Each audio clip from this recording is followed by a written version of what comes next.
भगवान विष्णु के 8वें और 16 कला निपुण संपूर्ण अवतार हैं भगवान श्री कृष्ण। यूं तो श्री कृष्ण का धरती पर अवतरण ही लोक कल्याण के लिए हुआ है। इस कार्य में उन्होंने बहुत कुछ खोया, पर एक चीज हमेशा श्री कृष्ण के साथ रही और वो थी उनकी मुस्कान और उनका देवत्व। उनसे जुड़ी बहुत से ऐसी बातें हैं जिन्हें हम नहीं जानते। तो आइए जानते हैं श्री कृष्ण से जुड़ी कुछ बातें। जय श्री कृष्ण। मैं हूं संतोष और आप देख रहे हैं आपका अपना यूट्यूब चैनल वृंदावन हाइट्स। तो आइए जानते हैं भगवान श्री कृष्ण से जुड़ी रोचक बातें। क्या आप जानते हैं श्री कृष्ण जन्म के समय कंस के कारागार में बदल कर लाई गई नंद बाबा और यशोदा माँ की पुत्री का नाम एकान्नशा था, जो कि आज विंध्यवासिनी देवी के नाम से पूजी जाती हैं। इन्हें महामाया या योग माया के नाम से भी जानते हैं। क्या आप जानते हैं श्री कृष्ण की त्वचा का रंग मेघ श्यामल था और उनके शरीर से हमेशा एक मादक सुगंध निकलती रहती थी। श्री कृष्ण के नज़दीक जो भी आता वो मोहित हो जाता। क्या आप जानते हैं कि श्री कृष्ण की परदादी मारिशा और सौतेली माँ रोहिणी, जो कि बलराम जी की माँ थीं, वो नाग जनजाति की थीं। क्या आप जानते हैं जैन धर्म के अनुसार श्री कृष्ण के चचेरे भाई तीर्थंकर नेमिनाथ थे, जो कि हिंदू धर्म ग्रंथों में घोर अंगिरस के नाम से जाने जाते हैं। श्री कृष्ण ने कुछ समय घोर अंगिरस जी के यहाँ रहकर भी साधना की थी। श्री कृष्ण की आत्मा, उनका प्रेम राधा रानी जी थी। उनका वर्णन महाभारत, विष्णु पुराण, भगवत पुराण और हरिवंश पुराण में भी नहीं मिलता है। राधा रानी का उल्लेख ब्रह्म वैवर्त पुराण, गीत गोविंद व प्रचलित जनश्रुतियों में मिलता है। कुछ विद्वानों का तो ये मत है श्री कृष्ण और राधा दो नहीं बल्कि एक ही थे। राधा ही कृष्ण और कृष्ण ही राधा थी। क्या आप जानते हैं कंसवध के उपरांत श्री कृष्ण की विधिवत शिक्षा उज्जैन में स्थित गुरु संदीपनी जी के आश्रम में हुई थी। अपनी पूर्ण शिक्षा श्री कृष्ण ने कुछ ही महीनों में पूरी कर ली थी। यहीं उनके सहपाठी सुदामा से मुलाकात हुई थी, जो उनके परम मित्र बने। क्या आप जानते हैं श्री कृष्ण ने केवल 16 वर्ष की आयु में प्रसिद्ध चाणूर और मुष्टिक जैसे पहलवानों का वध किया। मथुरा में दुष्ट रजक के सिर को हथेली के प्रहार से काट दिया था। क्या आप जानते हैं कि प्रचलित कथाओं के अनुसार श्री कृष्ण ने ही मार्शल आर्ट का विकास व्रज के क्षेत्रों के वनों में किया। डांडिया रास उसी का नृत्य रूप है। कलारी पट्टू के प्रथम आचार्य होने का मान भी श्री कृष्ण को ही जाता है। इसी कारण श्री कृष्ण की नारायणी सेना आर्यावर्त की सबसे भयंकर प्रहारक सेना मानी जाती थी। बाद में यही युद्ध कला बोधि बर्मन से होते हुए आधुनिक मार्शल आर्ट के रूप में विकसित हुई।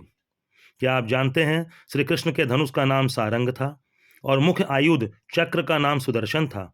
वह लौकिक, दिव्यास्त्र व देवास्त्र तीनों रूप में कार्य कर सकता था। उसकी बराबरी के तीनों लोक में सिर्फ दो ही अस्त्र पाए जाते थे। पहला पशुपतास्त्र, जो कि महादेव जी, अर्जुन और श्री कृष्ण के पास भी था।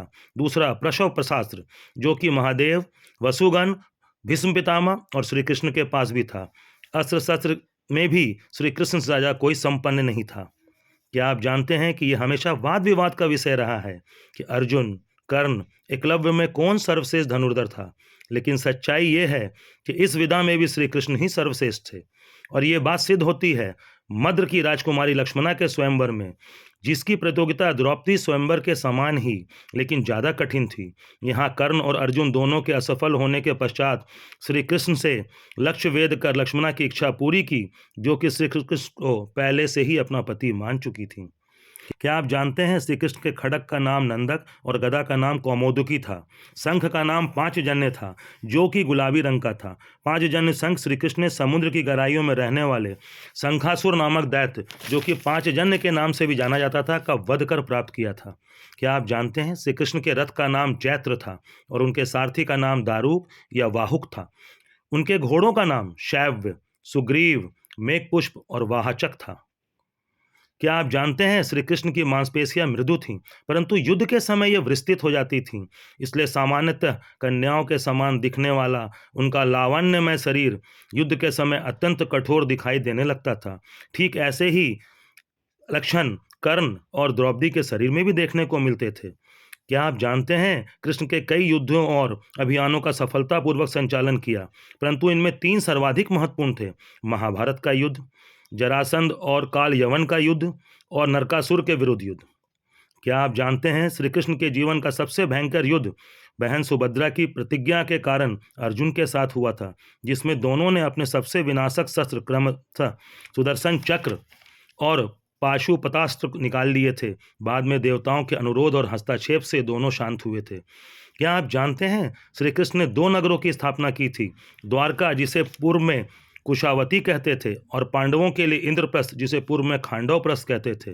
क्या आप जानते हैं विश्व का प्रथम विषाणु युद्ध यानी बायोलॉजिकल वार भी श्री कृष्ण ने लड़ा था। वानासुर से युद्ध के समय महेश्वर जर के विरुद्ध वैष्णव जर का प्रयोग किया गया था। क्या आप जानते हैं श्री कृष्ण अंतिम वर्षों को छोड़कर कभी भी द्वारका में 6 मास से अधिक नहीं रुके। क्या आप जानते हैं श्री कृष्ण के परम धाम गमन के समय न तो उनका एक भी केस श्वेत था और न ही उनके शरीर पे कोई झुर्रियां थीं। वो समय के चक्र से परे थे।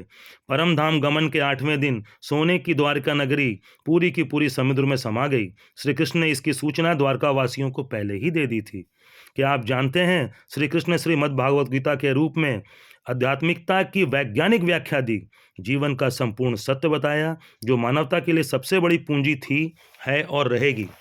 और भी बहुत सी सुनी अनसुनी बातें श्री कृष्ण के बारे में हैं। अभी के लिए इतना ही। जानकारी पसंद आई हो तो लाइक कमेंट्स करके बताएं, अपनों से शेयर करें। ऐसे ही और वीडियो के लिए चैनल सब्सक्राइब करें। फिर मिलेंगे अगले वीडियो में नई जानकारियों के साथ। तब तक के लिए राधे राधे।